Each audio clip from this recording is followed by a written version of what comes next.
अधिनायक जय हे भारत भाग्य विधाता।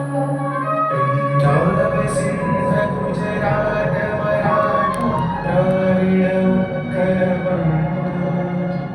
हिंद हिमाचल यमुना उच्चल जलधि तरंगा। तव शुभ नामे जाने तव शुभ आशीष माने। गाहे तव जय गाथा। जय मंगलदायक जय हे भारत भाग्य विधाता। जय हे जय हे जय हे जय जय जय जय हे। जय. तर हे मित्रांनो नमस्कार, मी आहे तुमचा योगेश आणि आज आपण आपल्या सायकलला वॉश करणार आहे. कारण आज आपली फेवरेट मोटिवेटर आपल्या नागपूरमध्ये येत आहे, त्यांचं नाव आहे जय किशोरी. तर त्यांना भेटण्याकरिता आपण आज आपल्या सायकलने जाणार आहोत लिलीने. तर त्याकरिता आपल्याला आपली सायकल तर धुवावीच लागेल, वॉश करावीच लागेल. तर चला मग आता आपण आपली सायकल वॉश करू आणि त्यानंतर वेळ आली की 2 ते 2.5च्या मधात आपण त्यांना भेटण्याकरिता सायकलने जाऊ. 6 किलोचा प्रवास आहे. ठीक आहे, तर चला मग. तर मित्रांनो आपण आपली सायकल इकडे लावलेली आहे. आता लिहिलेलं आपण ती अशी चमकवणार ना, मी पहा फक्त आता.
तर मित्रांनो आपल्याला थंडी लागते, तर आता लिलीला थंडी लागते का हे पाहू आपण.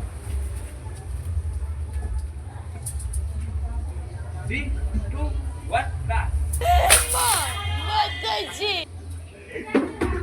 फायनली आपली सायकल लिली धुवून झालेली आहे, वॉश करून झालेली आहे. आता आपण डायरेक्ट थोड्या वेळाने कम से कम 2 ते 3 तासात आपण डायरेक्ट निघू. ओके, तर सध्या पुरता बाय.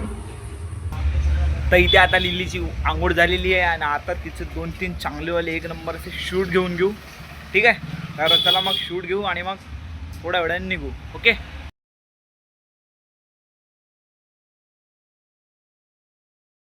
तर भावांनो आता आपण झालेलो रेडी आणि आपले बॅग वगैरे घातले होते, काही गरजेच्या वस्तू वगैरे घेतलेल्या आहे आणि आपण आपण निघणार आहोत मॅडमला भेटण्याकरिता. ओके, तर तिथे आपली लिली पार्क आहे, लिलीला घ्यायचं आणि डायरेक्ट उडान भरायचं.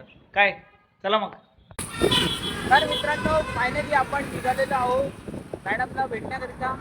तर आता मी आहो पार्टीच्या मेन चौकामध्ये आणि इथून आपल्याला 6 किलोमीटरपर्यंत सायकलनी रन करत जायचं आहे. ठीक आहे, तर मी तुम्हाला तिथे इथून रन करून डायरेक्ट आपण जाणार आहोत रेशमबाग गार्डन ग्राउंडच्या चौकामध्ये. ठीक आहे, तर मी तुम्हाला तिथलं बघितलेलं व्ह्यू दाखवणार आहे. तिथे गेल्यावर भाई जो व्ह्यू दिसणार ना, तो म्हणजे अविस्मरणीय पल, तो तुम्हाला मी दाखवते. चला मग. तर फायनली आपण अर्धा रस्त्यापर्यंत पोहोचलो. अर्धा रस्ता म्हणजेच की हे आहे आपला वर्धमान नगरचा स्क्वेअर. समोरचा चौक म्हणजे वर्धमान नगर आणि या चौकातून आपण टर्न करणार आहोत. तिकडे जाणार आहे तो सरळ तिकडे त्या नंदनवनला. ठीक आहे, नंदनवनच्या समोर आहे आपला रेशमबाग गार्डन, म्हणजे तिथे आपला फेवरेट व्यक्ती मॅडम येणार आहे. ठीक आहे, चला मग समोरचं दाखवतो मी तुम्हाला. हे बघा, हे रस्ता इकडून आपल्याला टर्न करायचा आहे. ये बड़ी अच्छी बात कही आप. शाबाश बेटा. तर मित्रांनो, आता आपण पोहोचलेलो आहोत नंदनवन केडीके कॉलेज जवळ. आणि याचं समोरचं चौक म्हटलं की सेव्हन हॉस्पिटल. तिथे सेव्हन हॉस्पिटल आहे, त्याच्या समोर आणखी थोडंसं 2-3 चौक पार केलं डायरेक्ट रेशमबाग गार्डन येतो. त्याच्या बाजूला एक सुरेश भट ऑडिटोरियम. त्या ऑडिटोरियममध्ये ते मॅडम येत आहे. तर चला मग लवकर लवकर खाई मुझसे तो एक्साइटमेंट रहा नहीं जा रहा. रहा नहीं जाता. तर फायनली आपण सुरेश भट ऑडिटोरियममध्ये पोहोचलेलो आहोत. आणि तिथे पोहोचताबरोबर आपल्याला सायकल लावायला जागा नाही मिळाली. तर तिथे आपण पार्किंग बघितली आणि पार्किंगची व्यवस्था तिथे अगोदरच पासून होती. तर आपण आतमध्ये आलो. आपण नंतर पार्किंगमध्ये आपल्या लिलीला पार्क केल्यानंतर आपण हे बघा, आपली लिली पार्क आहे. पार्क झाल्यानंतर तिच्यासाठी आपण तिकीट काढलेली आहे. कारण जोपर्यंत आपण तिकीट काढत नाही तोपर्यंत आपली लिली तिथे राहू शकत नाही.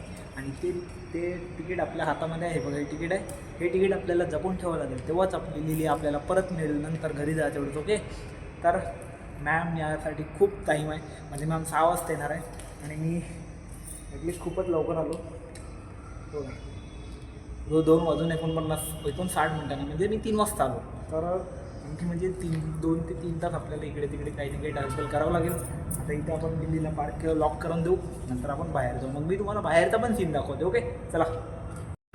तर आपण पार्किंगच्या बाहेर निघालो. पार्किंगच्या बाहेर निघताबरोबर इथे खूप मोठी इमारत आहे, अशी तुम्ही बघू शकता. बाहेर खूप बघण्यालायक प्लेस आहे.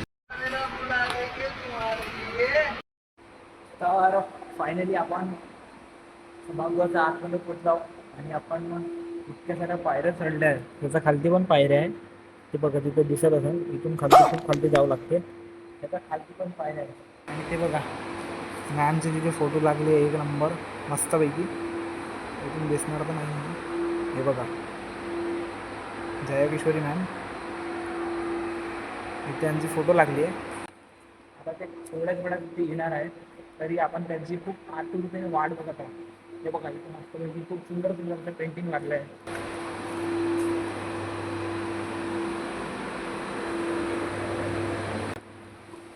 खालतीपर्यंत खूप पब्लिक आहे. आणखी क्रेज तर यायचीच आहे. जेव्हा मॅमची एंट्री होईल तेव्हा तो क्रेज बघायला भरपूर आनंद येणार आहे. आतुरतेने वाट बघत राहा. तुम्ही पण बघा, मी तर बघतच आहे. हा मग थोडा वेळा मी काहीतरी बस थोड्या वेळात माहीत येणारच आहे. चला आता खालती जाऊन आपण वाट पाहू. तर मित्रांनो, आता मॅमचा यायचा टाईम झाला आहे. ॲटलिस्ट 5:30 पर्यंत येणार आहे आणि आता झाले आहे 5 वाजून इतके.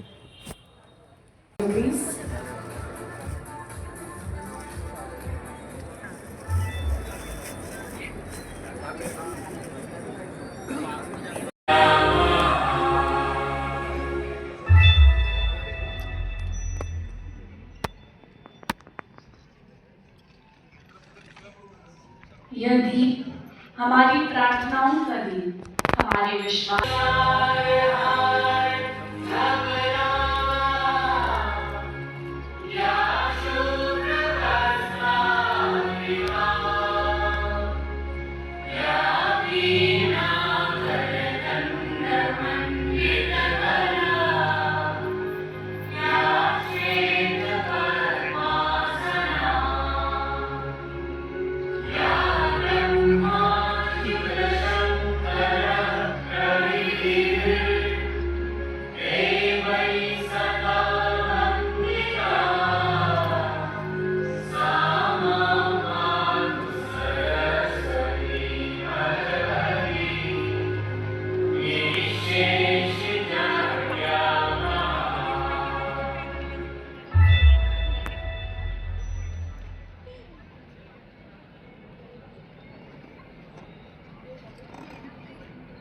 last year.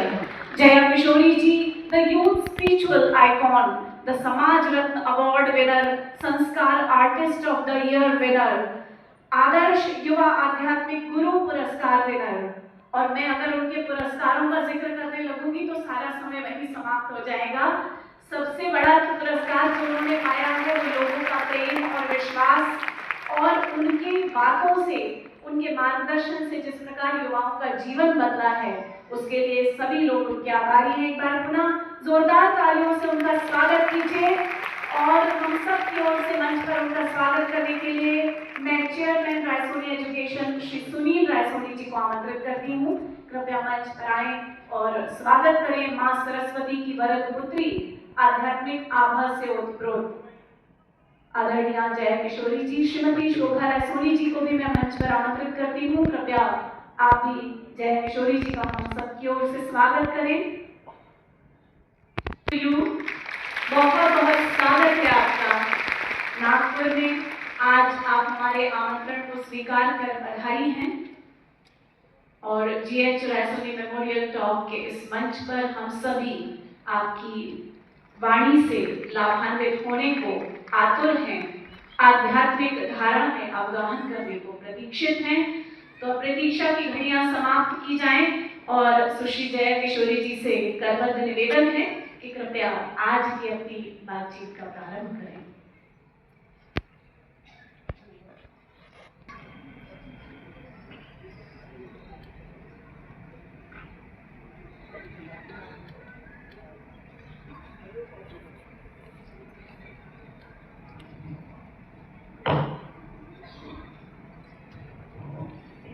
ऑन है ना?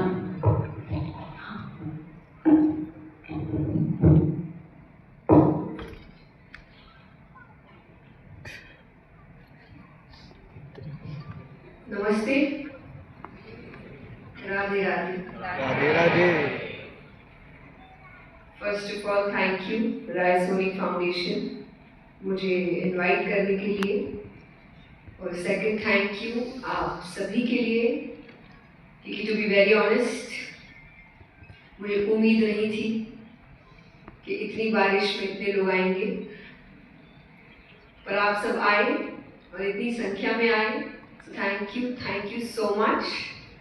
और मुझे कई चेहरे दिख रहे हैं यहाँ पे जिनकी वजह से मैं नागपुर पहले आ चुकी हूँ तो नमस्कार। कई जाने पहचाने चेहरे हैं, पर आज हम कथा के लिए नहीं आए हैं, तो आप कथा की एक्सपेक्टेशंस ना रखें मुझसे। हम एक मोटिवेशनल सेशन, पर मुझे लगता है कि मेरे लिए मोटिवेशन स्पिरिचुअलिटी से ही आता है। आई फील जिस दिन हम अध्यात्म का सही मतलब समझ जाएंगे, हम अध्यात्म और धार्मिक होने के बीच का अंतर खुद ही खत्म कर देंगे। क्योंकि आज मैं कई युवाओं को देखती हूँ जो मुझसे आकर कहते हैं कि oh I am spiritual but I am not religious. ये आप बहुत सुनने को मिलेगा। But the thing is, ये दोनों इंटरकनेक्टेड हैं।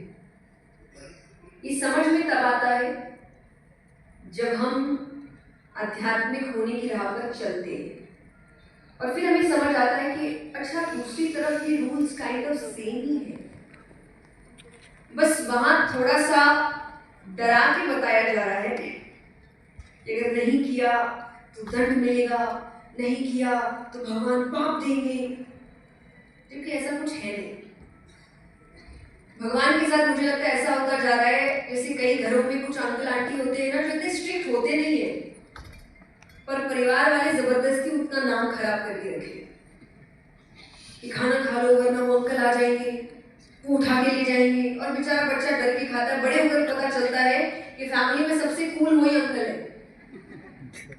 ये सुनो, यहाँ कितने हैं जिनके साथ बचपन में ऐसा हुआ है कि जिनसे डराया गया, बड़े होने के बाद उनके साथ एक बहुत अच्छा बॉन्ड बन गया? कितनों के साथ हुआ है? हाथ उठाना। भगवान आपके जीवन की वही अंकल है।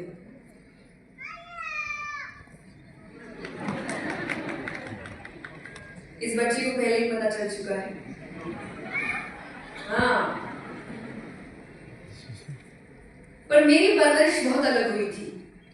मुझे कभी भी भगवान को लेकर डराया नहीं गया। मुझे हमेशा बताया गया कि आपकी लाइफ में अगर कोई आपके बारे में सबसे ज्यादा सोचते हैं तो वो भगवान है, आपके माँ बाप से भी ज्यादा। मुझे हमेशा बताया गया कि अगर भगवान ने आपको बनाया है तो आप कहीं से भी कम नहीं है। जो आज हमारा टॉपिक है, you are enough. I feel जब इंसान को एक डिवाइन कनेक्शन फील होता है ना, उसको खुद पर भी अलग कॉन्फिडेंस आने लगता है। फॉर एग्जाम्पल, मान लीजिए कोई बहुत बड़ा आर्टिस्ट है, उसने कोई आर्ट बनाया है, जैसे मैक्सिमम मॉडर्न आर्ट नॉर्मल लोगों को समझ नहीं आता। ये सुनो, आप कभी भी मॉडर्न आर्ट गैलरीज में जाइए, आपको क्या क्यों क्या सोच रहा था इंसान, और फिर प्राइस देखेंगे तो हम और डर जाते हैं। कई तो माँ बाप ये भी कहते हो इसलिए ये तो मैं घर पे बना दूं, ये सुनो है ना। But the thing is कि वो सोच, वो आर्ट सिर्फ वही समझ पाता है जो उसको उस वक्त बना रहा होता है, और उसको खरीदने वाला इसी विश्वास के साथ खरीदता है कि उस आर्टिस्ट ने बनाया। यानी जो चीज हमारे समझ में भी नहीं आ रही, फिर भी हम उस पर भरोसा कर रहे हैं, किसकी वजह से। अच्छा, यहाँ कितने जो मेरी कथा सुन चुके हैं, हाथ उठाना। तो आपको पता होना चाहिए मैं अकेले बात नहीं करती, मेरी आदत ही नहीं है, तो आपको बातचीत करनी पड़ेगी। तो आप किस पे विश्वास करके उस चीज को अपनाते हैं? आर्टिस्ट। वो दुनिया का आर्टिस्ट है, उसने अगर आपको बनाया है तो समय लेकर बनाया। अब दूसरों के साथ अपनी बराबरी करके उस आर्टिस्ट की बेइज्जती मत करें। और ये बात मैं सबसे ज्यादा यहाँ बैठे पेरेंट्स को कहूँगी, क्योंकि सबसे ज्यादा कंपैरिजन कौन कर रहा होता है? ये सब बच्चों की दुख भरी आवाज निकली है ना। शर्मा जी का बेटा, शर्मा जी की बेटी, आई एम शर्मा जी की बेटी, मैंने सुना नहीं कभी भी, पर हमेशा मैक्सिमम आप देखिए पेरेंट्स बहुत कंपेयर करते हैं। मैं सब पे आऊंगी, बुरा मत मानिएगा, जितने पेरेंट्स बैठे हैं, बच्चे भी कम नहीं होते, पर एक एक करके आते हैं। तो पेरेंट्स बहुत ज्यादा बराबरी करते हैं कि वो बच्चा क्या कर रहा है, देखो उसके कितने मार्क्स आए, या वो कितना सक्सेसफुल हो गया।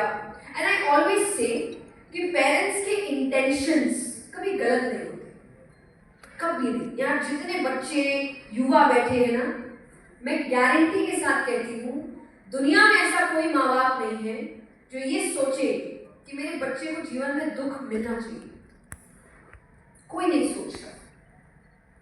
बट मैं एक चीज के लिए अग्री करूंगी कि कई बार उनके तरीके अच्छे नहीं होते, उनके तरीके गलत होते हैं और उनका उद्देश्य गलत नहीं होता।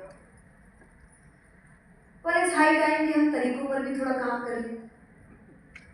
तो जैसा मैंने कहा कि हम कंपेयर करते हैं, वो बच्चा क्या कर रहा है, वो बच्चा क्या कर रहा है, उसने कितना मार्क्स लाया। बट सॉरी टू से, ऐसा ना हो एक दिन बच्चे कंपैरिजन शुरू कर दें। उसके माँ बाप ने तो क्या किया, वो तो इतनी फ्रीडम देते हैं, वो तो रात को घूमने भी देते हैं, आपने तो कर्फ्यू टाइम लगा के रखा है, आप नाइट स्टे अलाउ नहीं करते। यहाँ कितने जिनके घर में नाइट स्टे अलाउ नहीं है? आज तक अलाउ नहीं। मुझे लगता है बच्चे की जब तक शादी नहीं हो जाती ना, माँ बाप के लिए बच्चा बच्चा ही रहता है। ऐसा ना, मुझे बचपन में एक लाइन सुनने को मिलती थी, जो मुझे लगता है यहाँ बैठे कई बच्चों को सुनने को मिलती होगी, जो दुनिया का सबसे बड़ा झूठ है। पर पेरेंट्स आपसे कहते हैं कि बेटा 18 तक हमारी बात सुन लो, फिर अपने मन की करना। और वो मेरा मन आज तक हो ही नहीं पाया। एक दूसरा झूठ और है, 12 तक मेहनत कर लो, फिर तो ऐश ही ऐश है। और सच कहूं, 12th तक ही ऐश थी, उसके बाद तो वो ऐश कभी दिखने को ही नहीं मिलेगी आपको। तो यहाँ जितने बच्चे हैं ना जो अभी 12th से पहले के हैं, अपनी जिंदगी जी लो, क्योंकि 12वीं के बाद जिस ऐश की खोज में आप दुनिया में निकलेंगे ना, तब शायद संसार एक सरकास्टिक टोन में आपको कह रहा होगा, करवाते हैं ऐश, बताते हैं जिम्मेदारी क्या होती है, करियर क्या होता है, टेंशन क्या होती है, स्ट्रेस क्या होता है, एंजाइटी क्या होती है। ये सब कुछ 12th से पहले किसी को पता भी नहीं होता इन शब्दों के बारे में। ये सुनो, 12th से पहले हमें पता ही नहीं था ये सारे शब्द क्या है, सब 12th के बाद पता चलता है, क्योंकि असली दुनिया हम 12th के बाद देखते हैं। जब आप उस अपनी छोटी सी दुनिया, स्कूल की दुनिया से बाहर निकलते हैं। फॉर एग्जाम्पल, मैंने कई बार देखा है कि जो स्कूल में टॉपर्स थे ना, वो कॉलेज में जब जाते हैं तो उन्हें पता चलता है कि उनके जैसे वहां हजारों बैठे हैं, क्योंकि हर स्कूल का टॉपर वहां आया है। तो स्कूल में वो बड़ा उसको लगता था कि वो ही अलग है, कॉलेज में जाते ही उसको लग रहा है मैं तो सबके जैसा हूं, यहाँ तो मेरे जैसे बहुत है। अगर एक कॉलेज में जाके आपको ये फील हो सकता है, तो सोचिए पूरी दुनिया में आपके जैसे कितने भरे पड़े हैं। ये सुनो, तब उसको लगता है तो फिर मैं अलग कैसे, और उस अलग की खोज में वो परिवार की ओर मुड़ता है, और तब परिवार भी शायद उसको यही कह रहा होता है, भाई तुम में कोई खास बात है नहीं। आपको पता है बच्चे का कॉन्फिडेंस उसी दिन कम होना शुरू होता है। कॉन्फिडेंस बाहर वालों से कम नहीं होता, ये मैं जितने पेरेंट्स हैं उन सबको बता दूं, क्योंकि शायद आज के बच्चे मुझसे थोड़ी रिलेटेबिलिटी महसूस करते हैं, क्योंकि उनको लगता है उन जैसा कोई बैठा है जो उनकी प्रॉब्लम समझ रहा है, क्योंकि उसी एज से गुजर रहा है। तो मैं आपको साफ साफ बताऊं, आज की जो जनरेशन है उनको अपने आसपास वालों से, समाज से, रिश्तेदारों से कोई फर्क नहीं पड़ता। हमारे पेरेंट्स तक को पड़ता था, आज के बच्चों को फर्क नहीं पड़ता। ये सुनो, उनको नहीं पड़ा कि अच्छे पड़ोस वाले क्या सोच रहे हैं, ये रिश्तेदार क्या सोच रहा है, उसको फर्क पड़ता है मेरे माँ बाप क्या सोचते हैं, वो मेरे बारे में क्या राय रखते हैं। और जब वो घर इस सोच के साथ आता है, उसको पता चलता है कि यहाँ तो एग्जैक्टली वही ओपिनियन है जो बाहर है, तो उसको लगता है कि जो मुझे नहीं जानता, अगर वो मुझे गलत कहे कोई फर्क नहीं पड़ता, पर ये तो जानते हैं, इनके साथ तो रहता हूँ। अगर ये भी कह रहे हैं कि मैं यूजलेस हूँ, तब तो सच में मैं यूजलेस हूँ। पर आप सच्ची बताइए, क्या यहाँ में से कोई भी माँ बाप सोचते उनके बच्चे यूजलेस है? कोई सोचता है? नहीं। पर कई बार गुस्से में हम कह देते हैं कोई काम के नहीं, इसलिए तो हम काम नहीं बोलते, पर अंदर से आपको भी पता है कि वो यूजलेस नहीं है। और आज बाहरी बच्चों को देखें तो हमारे बच्चे बहुत अच्छे हैं, ये सुनो, कई बार आपने बच्चों को भी माँ बाप को कहते हुए सुना होगा, जब आप कहते हैं ना कि तुम बिगड़ गए हो, बोले आप बाहर जाके देखिए बिगड़ना बोलते किसको है, तब आप जितना लाड मुझे करेंगे उतना किसी को नहीं करेंगे। But the thing is कि वो आपके पास ये सोच कर आता है कि ये मेरी मेहनत या मेरी कोशिश देख रहे हैं, पर हम एंड ऑफ द डे खाली रिजल्ट्स देख रहे हैं। मेरे पिता ने एक बहुत सुंदर आदत मेरे अंदर डाली थी, या सीख मुझे दी थी, या एक इन्वायरमेंट मुझे दिया था स्कूल के समय से। तब तो मैं इतना, मुझे पता भी नहीं था मैं क्या करने जा रही हूँ, पर उन्होंने मुझे डे 1 से यही कहा, मुझे नहीं मतलब कि तुम फर्स्ट आई, सेकंड आई, 10th आई, 20th आई, मुझे बस मेहनत दिखनी चाहिए, मुझे लगना चाहिए मेरा बच्चा मेहनत कर रहा है। उस मेहनत के बाद भी अगर चीजें नहीं प्राप्त हुई कोई बात नहीं, मुझे फर्क नहीं पड़ता, मुझे मेहनत दिखनी चाहिए। और शायद उस वजह से एक सीख जो मुझे थोड़े बड़े होने के बाद गीता जी में मिली, वो समझ आया कि मेरे पिता तो इनडायरेक्टली मुझे कब से समझाते आ रहे हैं कि कर्म कर फल की चिंता मत कर।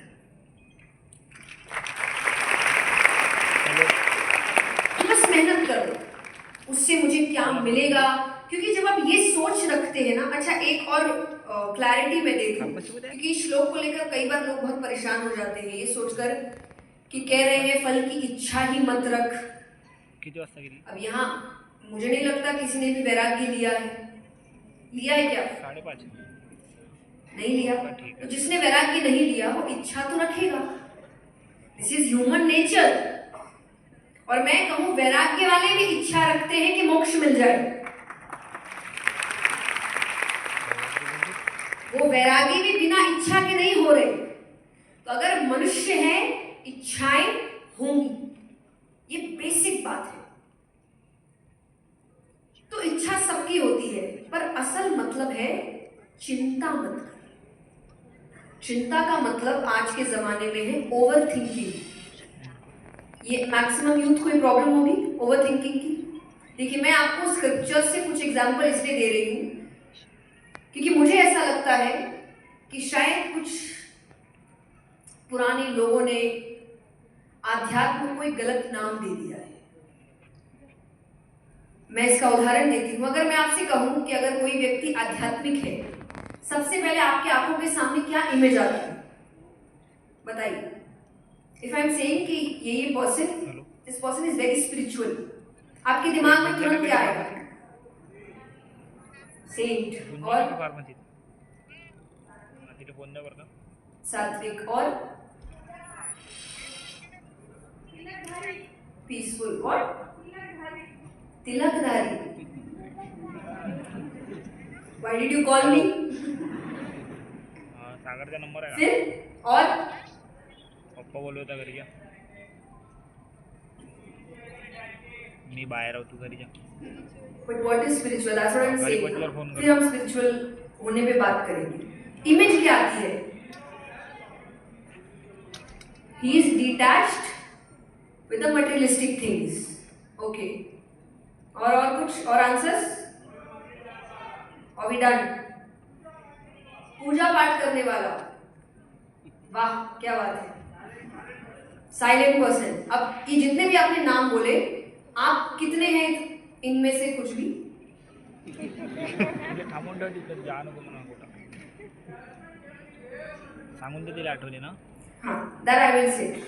I got your answer. Very nice. चलिए, ये एक आंसर है. बट जो भी आपने वर्ड्स कहे, बातें कही, फ्रेजेस, आप हैं वो सब? हाँ? किसने यस का हाथ उठाना? I will see the face and understand. इतना I have worked. तो चलिए, जितनी मैक्सिमम बातें आपने कही, साधु होंगे, वैरागी होंगे, या मटेरियलिस्टिक चीजें नहीं चाहिए होगी, बहुत शांत होंगे, कपड़े अलग तरीके के होंगे. अगर इतने रूल्स आप लगा दोगे तो आपको कौन सा युवा लगता है आध्यात्मिक होने वाला है? कि अगर वो आध्यात्मिक होना चाहता है, मान लीजिए कोई युवा, कोई इंस्टीट्यूशन है, वो आकर कहे कि भाई मुझे यहाँ पर एडमिशन चाहिए, और फिर आप तुरंत कहते ये करना होगा, ये करना होगा, ये छोड़ना होगा, वो छोड़ना होगा, ऐसा पहनना पड़ेगा, क्या बोलेगा? दूसरा इंस्टीट्यूशन जाता. यस और नो? कोई नहीं करेगा. एंड द ट्रूथ इज कि आध्यात्मिक होना ये सब होता भी नहीं. आज दुनिया का सबसे बड़ा स्पिरिचुअल नॉलेज, स्पिरिचुअल ट्रीटीज अगर कुछ है, दैट इज श्रीमद् भगवत गीता. ये किसको दी जा रही है? अर्जुन को, जो आगे जाके राजा बनने वाला है. अब राजा से ज्यादा लग्जरी किसके पास होती है? बताओ, होती है किसी के पास राजा से ज्यादा luxury?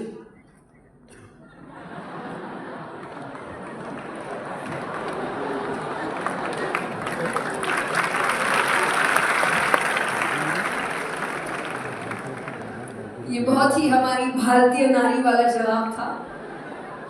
And that's the truth. Demonetisation के समय सबसे ज्यादा पैसा महिलाओं के पास ही मिला है.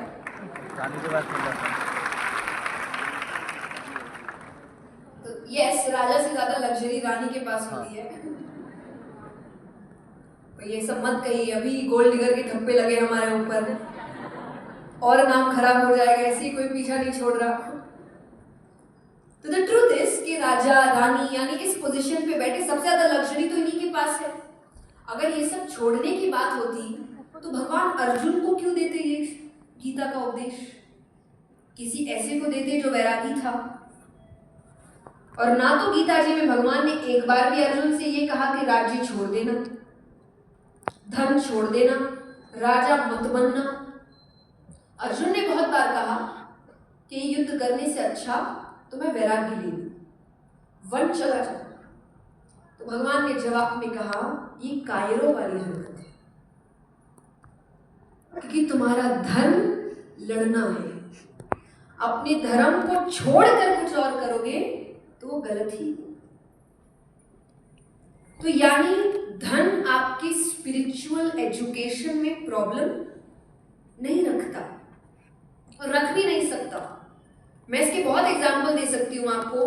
भारत को एक समय में सोने की चिड़िया बुलाते थे। क्या बुलाते थे? क्यों बुलाते थे?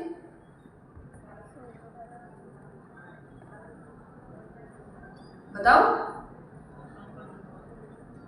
प्रोस्पेरिटी, बहुत वेल्थ था हमारे पास, नॉलेज था हमारे पास, इसीलिए इन्वेजन्स हुए। गरीब देश होता तो कौन आता? और जब हम बात करते हैं कि भारत को फिर से सोने की चिड़िया बनाएंगे, तो हम फिर क्या सोच लेके बात कर रहे हैं? बिल्कुल नहीं। अगर सिर्फ नॉलेज की बात करते हैं तो आज हम इकोनॉमी के लिए इतनी बड़ी लड़ाई क्यों कर रहे हैं? फिर तो सरकार को रहने देना चाहिए। आज का यूथ क्यों लड़ रहा है कि जॉब्स नहीं मिल रही है, एम्प्लॉयमेंट चाहिए, जीडीपी बढ़े, इकोनॉमी अच्छी हो? Because money is a factor. और उस समय भी था, लेकिन आपको ये समझना है कि इसका उपयोग कैसे होना चाहिए। As a speaker I don't think मैं आके यहाँ के जितने भी युवा हैं, स्पेशली एक कॉलेज में, एक एजुकेशन के प्लेस में, मैं आके आपके युवाओं से ये कह दूं कि बेटा पैसे से दूर हो जाओ। ये मैं कह सकती हूँ? आप मुझे बताइए, हमारे चेयरमैन साहब बताएं, बोल दूं आपका काम सही होगा कि गलत? यस और नो? तो मैं ये नहीं कह सकती आज के युवाओं से। अब अगर ये नहीं कह सकती और मुझे लग रहा है कि धन छोड़े बिना व्यक्ति आध्यात्मिक नहीं हो सकता, तो कहीं ना कहीं मुझे ये बताइए कि अगर देश के सबसे रिस्पेक्टेबल प्लेसेस या बिगर पोजीशंस में CEO, chairman, politicians, teachers, educationalist, leaders, speakers, इनको अगर जगह पे जिनको बैठाया जा रहा है वो आध्यात्मिक नहीं है, उनके पास एक हायर लेवल ऑफ अवेयरनेस नहीं है, तो देश सही राह पे जाएगा कि गलत राह पर? गलत राह पर। तो बेस्ट चीज क्या हो सकती है? बैलेंस। कि आपके अंदर एक बैलेंस होना चाहिए, पैसे का और नॉलेज का। एक बहुत सुंदर श्लोक सुनाती हूं आपको कि विद्या ददाति विनयम। विद्या वही अच्छी जो आपको विनम्र बनाए, हम्बल करे। जो एजुकेशन या विद्या आपके अंदर अहंकार लेकर आ जाए वो विद्या कोई काम की नहीं है। तो विद्या ददाति विनयम, विनयाति पात्रतम। जो विनम्र होता है एक अच्छा पात्र होता है। पात्र मतलब कैरेक्टर। जो इंसान हम्बल होगा वो सीखने के लिए तैयार होगा, गलती मानने को तैयार होगा, आगे बढ़ने को तैयार होगा, कब पीछे हटना है उसके लिए भी तैयार होगा। ये एक अच्छा कैरेक्टर होगा। तो विद्या ददाति विनयम विनयाति पात्रतम पात्राणि धनम। जो अच्छा पात्र होगा उसके पास धन अपने आप आएगा। अब धन क्यों बोला? इतनी गलत चीज होती तो? धन आने से तो व्यक्ति खराब हो जाएगा ना? नहीं, पर एक्चुअल सही धन, लॉन्ग टर्म धन एक अच्छे कैरेक्टर के पास ही आ सकता है। शॉर्ट टर्म किसी के पास भी आ सकता है। आई ऑलवेज से, यहाँ जितने यूथ बैठे हैं, सोशल मीडिया का जमाना है, आप रात तो रात फेमस हो सकते हैं। यस और नो? बट फेमस होना और सक्सेसफुल होना क्या एक होता है? नहीं। बताओ, फेमस तो आप कुछ भी करो, आज तो आप कोई भी अटपटी हरकत करिए, आप फेमस हो जाएंगे, है ना? कोई भी हो सकता है यहाँ पर, आपको होना है तो आप कुछ अटपटा करके देखिए। अच्छा करने में समय लगेगा, अटपटे में तो ऐसे फॉलोअर्स मिल जाएंगे आपको, पर क्या उस इंसान को आप सक्सेसफुल बोलेंगे? तो याद रखिए, हर फेमस इंसान सक्सेसफुल नहीं होता, पर हर सक्सेसफुल इंसान फेमस हो सकता है। तो आपका फोकस सक्सेस पर होना चाहिए, प्रसिद्धि पर। और ये सोशल मीडिया ने हमारा दिमाग इतना खराब कर दिया है, हमारी रियलिटी इतनी खराब कर दी है। मान लीजिए आपने कोई पिक्चर, कौन कौन यहाँ इंस्टाग्राम पे है? हाथ उठाना। ओके, कौन कौन मुझे फॉलो करता है? तो जो फॉलो करते हैं, थोड़ा मैं अपना प्रमोशन कर दूं। जो मुझे फॉलो करते हैं, प्लीज बायो के लिंक में जाएं। मैं अपनी पहली बुक रिलीज करने जा रही हूं और उसका प्री ऑर्डर लिंक रेडी हो चुका है, तो प्लीज बुक योर कॉपीज। और बहुत जल्द फिर हम वापस आएंगे, मे बी राइजोनी फाउंडेशन के through he, for the book promotion. तो अब मान लीजिए कि आप इंस्टाग्राम पे आपने एक पिक्चर अपलोड की अपनी अच्छी। अब मुझे आज के जमाने के हिसाब से बताना, आई थिंक ये आंसर युवा दे तो ज्यादा अच्छा होगा, कि आपने पिक्चर अपलोड की और उसमें आपको 15 लाइक्स आई है। Is it a good thing?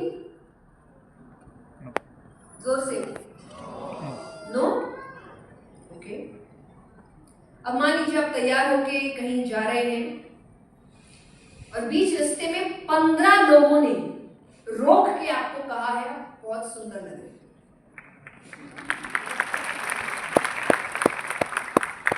ये अच्छी चीज है कि बुरी चीज? बहुत अच्छी। लोग कितने एक्साइटेड है कि हो गया ना, जिस दिन हमारा दिन बन जाएगा। अब आपने देखा सोशल मीडिया ने कैसे आपका दिमाग खराब करके रखा है। यानी अगर वो 15 लोग जिन्होंने लाइक किए थे, वो 15 रियल लाइफ में अगर आपकी तारीफ कर दे तो आपका दिन बन जाएगा, लेकिन सोशल मीडिया पे 15 लाइक्स आपके लिए अच्छा नहीं। इस तरीके से हमारा दिमाग खराब किया जाता। तो ये भी बैलेंस बनाने की जरूरत है कि आप रियल लाइफ और रियल लाइफ में एक बैलेंस बनाएं। वो बैलेंस कब बन सकता है? जब रियल लाइफ में लोगों के साथ बैठे, योर फैमिली।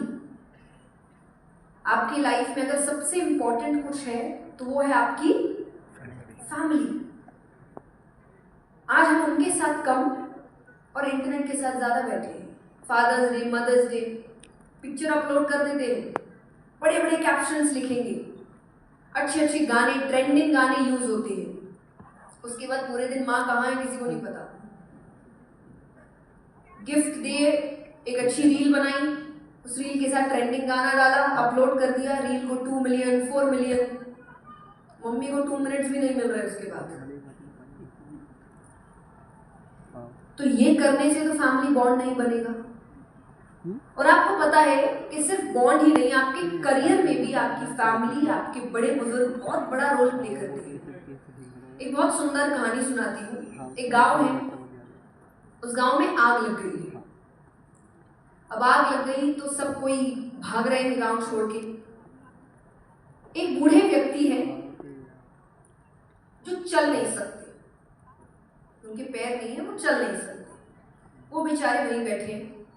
एक युवा है जो देख नहीं सकता।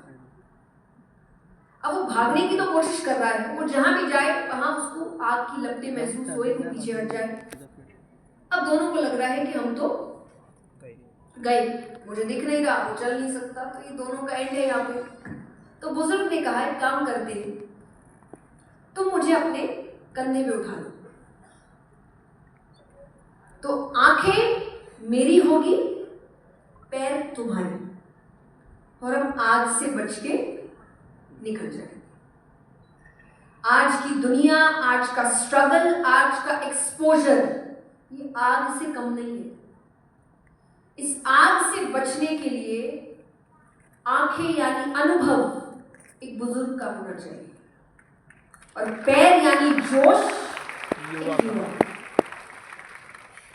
अगर ये दो चीजें आपके पास है तो आप ये संसार नामक आग से बच के निकल जाएंगे। क्योंकि आपके बुजुर्ग ना आपको एक बहुत बेहतरीन चीज सिखाते हैं जो आज के बच्चों में नहीं है, दैट इज पेशेंस। जोश बहुत है आज के बच्चों में, इतना जितना मुझे लगता है पहले किसी में नहीं था। आज के बच्चों में एनर्जी इतनी है, इतनी एक्साइटमेंट है, इतना जोश है कि ये दुनिया बदलने की ताकत रखते हैं, दुनिया बदलने की। पर धैर्य इतना कम है कि अगर एक बार भी फेल हो गए तो दूसरी बार कोशिश ही ना करें। तो ऐसे में आपके बुजुर्ग आपको धैर्य सिखाते हैं। अब बहुत फनी बात है, धैर्य कैसे सिखाते हैं? जब भी आप रोज कोशिश करिए कि आप 10-15 मिनट्स अपने घर के बड़ों के साथ बैठेंगे और सिर्फ नॉर्मल कॉन्वर्सेशन, बातें करो उनसे, कैसे हैं, क्या है, अपनी कहानियां बताओ, क्या किया, बचपन कैसा था। तो वो आपको 10-12 बातें बताएंगे। 10-12 बातों में से, and I be very honest, शायद 8 बातें कोई काम की नहीं होगी। मतलब ऐसी बातें जो आपके लिए रिलेटेबल है ही। उनका समय अलग, आपका समय अलग, वो अलग समय की बातें चल रही है।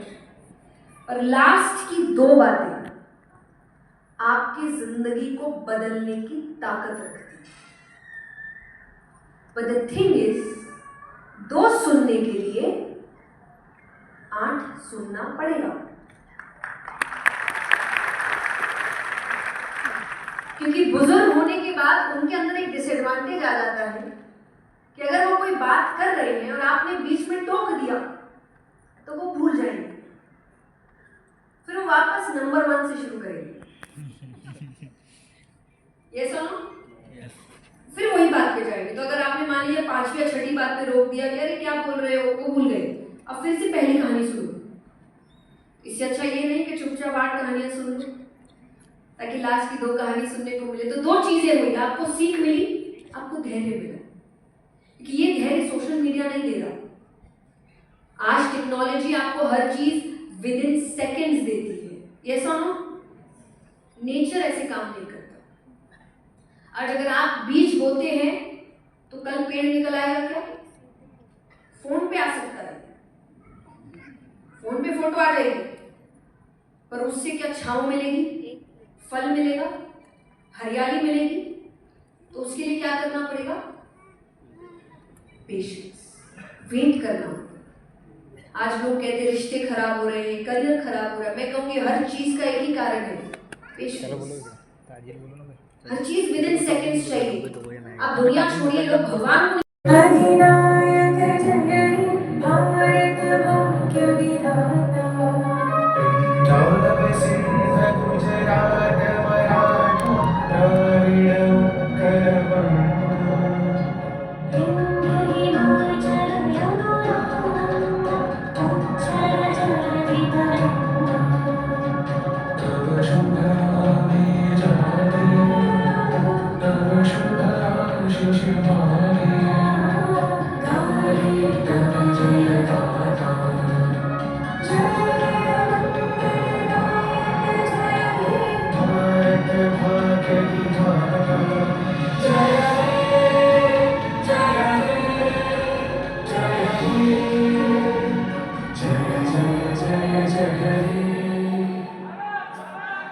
जय. तर मित्रांनो, फायनली आपला जय किशोरी मॅम सोबतचा जो मीटअप होता तो पूर्ण संपलेला आहे. आणि त्यांचा तुम्ही क्राऊड बघू शकता. क्राऊड इतका मोठा आहे की जिकडे तिकडे बघा तुम्ही, पब्लिकच पब्लिक आहे. हे बघा समोर.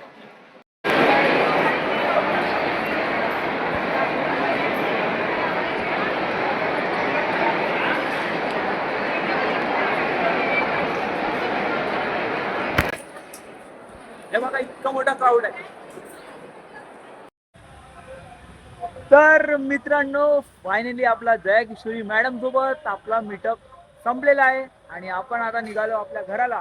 कारण इकडे खूप पाऊस आलाय म्हणून आपल्याला रेनकोट घालावं लागलं आणि अर्ध्या रस्त्यामध्ये पोहोचलोच आम्ही घरच्या.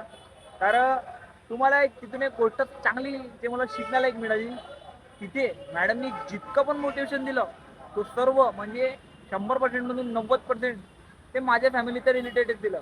एकदा तुम्ही जो मॅडमचं सेशन आहे, मॅडमचं मोटिवेशनचं सेशन 35 ते 37 मिनिटाचं आहे.